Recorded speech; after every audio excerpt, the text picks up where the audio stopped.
single ladies. Stack your bread and bought your own Mercedes. You your own boss, do it your way. Quick to tell a bro, go away. I'm nothing like your exes. Ooh yeah, nothing like your exes. Nothing like your exes. All my slim, thick, and athletic. She ain't my bitch, she ain't got a pedic. All my gotta fit my aesthetic. She ain't your, she right here in my section. Hey Ty, how's lockdown been treating you guys over there? How's what? Lockdown. Oh, lockdown is it's been interesting. But been making the best of it. Been spending time with family. We just had game night over here at my house the other night. Played a little Uno, little Connect Four. We played pool. And we had a good time, you know. Yeah. We made food. And how's it been? That's always been good. And on my music vibe, I picked up a new program. I learned Ableton. So I used to work on Fruity Loops and just play everything straight in the Pro Tools or the MPC. And now I finally spent the time and got to learn Ableton. So that's been good. And I can't wait to drop the music I've been working on in this program. And got to drop my album featuring Dolla Sign. So that's been good. First time going #1 on Billboard, which is also amazing. And shout out to my fans, Team Dolla. Y'all came through, you know, all around the world. And it's amazing. I feel good. Sounds exciting, man. You know, making music during this COVID-19 lockdown was a little bit easy for you. Would you say you were more creatively free because you were in one space? I wouldn't say that. It's COVID-19 has been, you know, tough for everybody. And on a music level, it's been weird, to be honest, to make music during this time. But I just try to stay consistent, and I feel like consistency with anything in life will bring good results. You know what I mean? So it's all God at the end of the day when it comes to this music, and he brings it through me, and I put it out to the world, and I'm thankful and grateful to be in this position to be able to feed my family and give the people good vibes. You know what I mean? Now, you come from such a musically inclined family, with your dad being part of a funk band, to your uncle being part of the Isley Brothers. Do you draw any inspiration from their work, be it how they sounded, be it in your sampling, how you write and how you put music together? We all get it from my grandma. It's my grandma right there. She taught us all. Wow. You know, Effie Mae Griffin. Shout out to her. Rest in peace. We just lost her this year. And, you know, if it wasn't for her, it wouldn't be none of this. So my pops, none of that. So shout out to her. Wow, man. That was just a sentimental moment. And I'm looking around. Is that your personal studio? Is that where you make most of your music, or you make your music in various studios? Because there's so many sentimental pieces. I'm looking at the wall right now. Yeah, this is my house right here, and for sure, this is where I made a lot of the music on featuring Dolla Sign. A lot of the features you guys hear out there, definitely right here in this room. This is my mic right here. I don't know if you can see it. My Sony C800. You feel me? That's I think they said it's over 10,000 now. It's worth over 10,000 now. But yeah, that's a mic that I learned about 15 years ago. I recorded at my boy Kamara Cambone's studio, and he had that mic. And I always knew when I first made some money that I was gonna buy that mic because it made me sound super crispy. And a lot of the studios I would go to, they don't even have it, and I'll just bring my own mic. You know what I mean? So I mean, Russ will argue with me. Russ got a cheap mic. But Russ said he made all his hits on his cheap mic. You know what I mean? Shout out to Russ. Yeah. Now, you're not. And I'm looking at. Good. Go. I couldn't No, I was hear you. going to ask him about I was about to ask you about the two guitars you have there. You know what I mean? Like, what's the story behind that? Okay. This white bass right here, my girlfriend, she just bought this for me for my album release featuring Dolla Sign. So shout out to her, Aziza, I love you. That guitar right there, Mitchell, that is from my brother Nene. He bought it for my birthday one year. Nene's also my tattoo artist. He did this Dolla Sign on my neck and like all my tattoos. So shout out to Nene. And I got like literally 100 guitars and basses, you know what I mean, from in the garage to hung up all around the house. That's just one of my things that I collect. All of them got a different sound, a different vibe. And these are some of the ones I've been messing with. My Swedish homies, they gave me this. This was their guitar, and I went over their house to work, and I just kept on playing it. It's just like a mini version of the Martin & Co. And I was playing it. He could tell I loved it. He was like, "You can have it. You could have it," with his accent and shit. Would you say that every guitar has produced a hit song? Yeah, basically, for sure. Yeah. Good vibes coming out of this laptop right here. Yeah. Yeah, for sure. That is so crazy. And your favorite song that you made from that studio that's on the album right now? My favorite song ain't even out yet, you know what I mean? Because I probably just did it last night. And I feel like that happens every night. It's like every night we do our favorite song, you know what I mean? So there's a lot coming, and the best is yet to come, you know what I mean? That is so crazy because we are reading on vulture.com that you accidentally made another album while you were busy with another album. And now you just told us you just made your best song while we listening to some best music of the featuring Dolla Sign projects. So I'm like, there's too many options here, man. Like, Yeah, how do you manage to draw inspiration to consistently make all this music?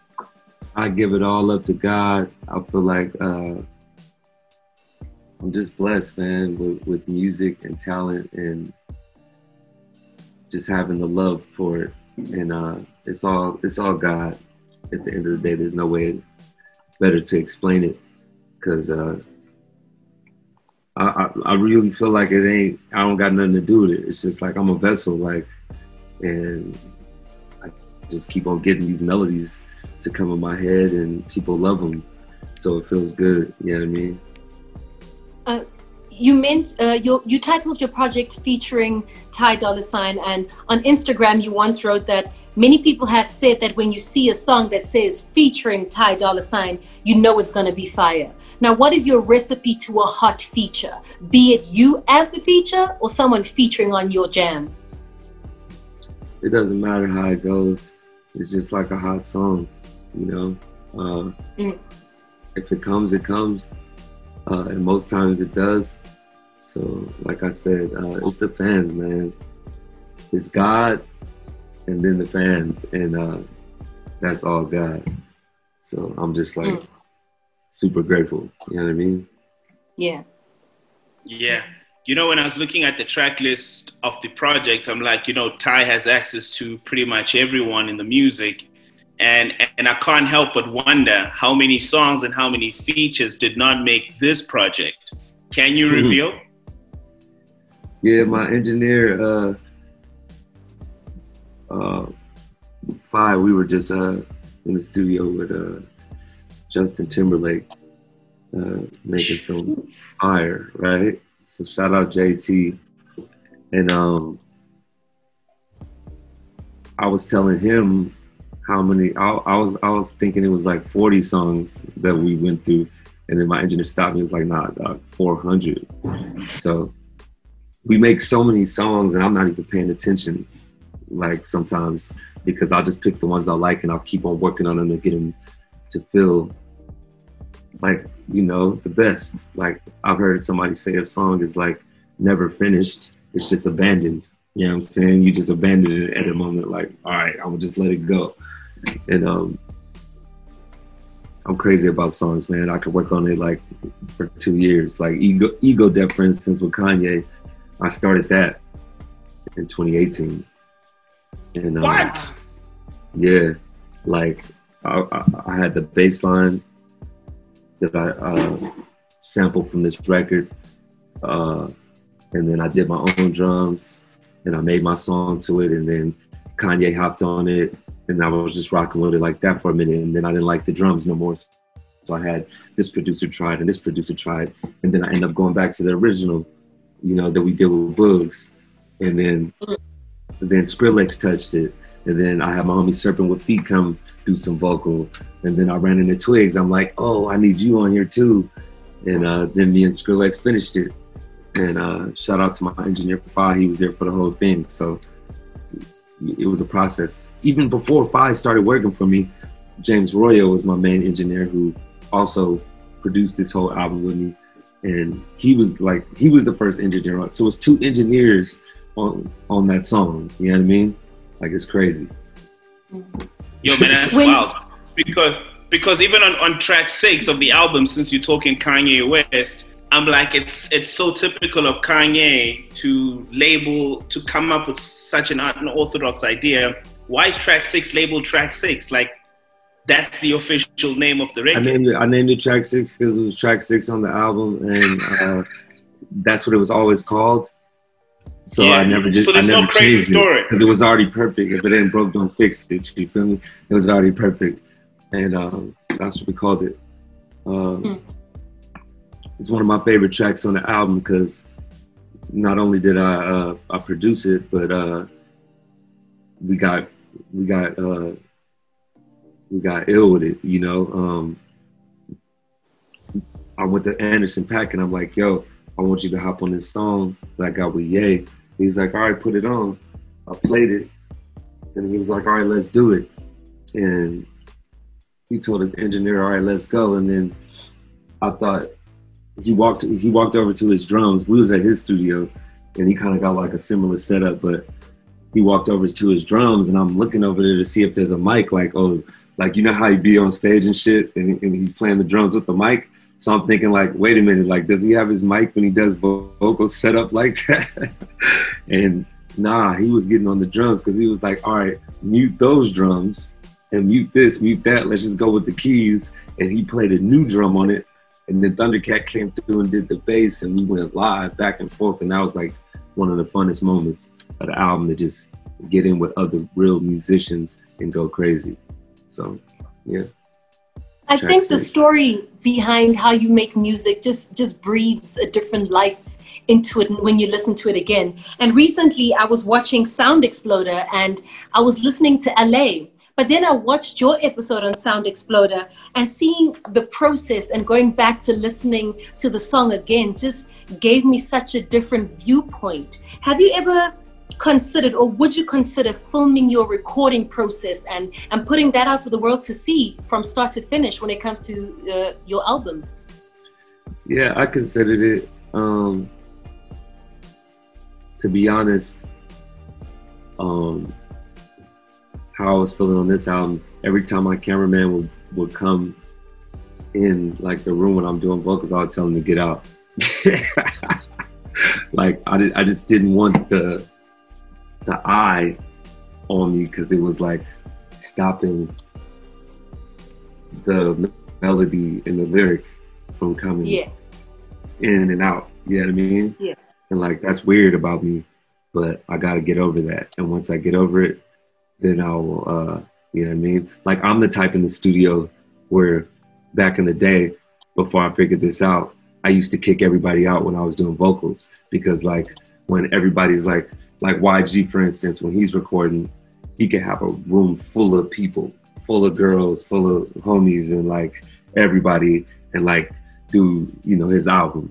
Me, I'm the opposite. I'm like, yo, everybody got to get out, because like, that's just how I record, because I think it's from like growing up at my grandmother's house and being in her, the back bedroom. I turned it into a studio. It was my dad's studio.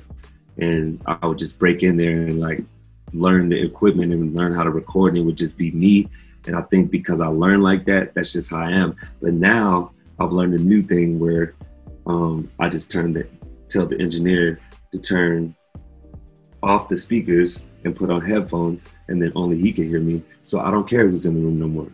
And I'm glad I finally figured it out. It took me until last year to literally figure that out. But I used to kick everybody out the room because that's just like the type of artist I am. It's crazy. Yeah. And throughout the years and having worked with some of the biggest names in music, have you come across someone who's also like you when it comes to making music? Yeah, I've seen a few people kick everybody out. Yeah, it's crazy. Yeah, like I don't know, cause like I feel like if all the energy is not coming toward the song, and I just have eyes, like I don't know, like I'm such a perfectionist that I don't like to like not have a finished product when I have the eyes on me. You know what I mean? It's weird. But like I said, once I get over that, then maybe I can have a one of those, you know, film the full process album type, you know, presentations. Sounds dope, man. Go. Sorry, what were you saying? I was saying, who would you say is the most underrated artist in your opinion, based on skill set and them not probably being seen on the level that other artists, major artists, are seen at? I don't believe in the word underrated. I think when people say that they're haters, and I think whatever's meant to happen is going to happen, and whoever was meant to hear whoever's music is going to hear it. And you know, if it spreads on a wide type of level, it was supposed to. If it stays at a whatever, you know, a smaller level, then it was supposed to, you know. And that's the beauty of music. Like, it's the universal language, and some of it, like, everybody agrees to, some of it they don't, you know. So it's all good at the end of the day. Like, you know, everybody's got to give their contribution to the world, and I try to get my best, and I'm sure whoever is considered underrated is doing their best, and whenever it's meant to happen for them, it's gonna happen, or not. Yeah. Yo, man, I know we don't have a lot of time with you, Ty, but before we let you go, what is that one thing you think people are going to learn about you from this album that they possibly have not heard on your previous work? I think they're gonna learn that I'm always gonna keep on going to another level every time, and let's ride. You know, this is my first #1 album on Billboard, and it's an amazing feeling. And shout out to Team Dolla, man. Y'all did it, and let's do it forever. And there's more new music about to drop damn near every week. Let's go. Got you. Shout out one time. How many visuals can we expect of this album? A lot. I got a couple in the can already. I'm not saying no names, but just know there's gonna be a couple dropping real soon, and I'm super excited about it. I definitely just did the best video of my career recently, and I'm excited for the drop. And then I'm gonna do some more live shit too. Like, if you guys haven't checked it out yet, check out my Tiny Desk, where you get to experience like my music from a live level.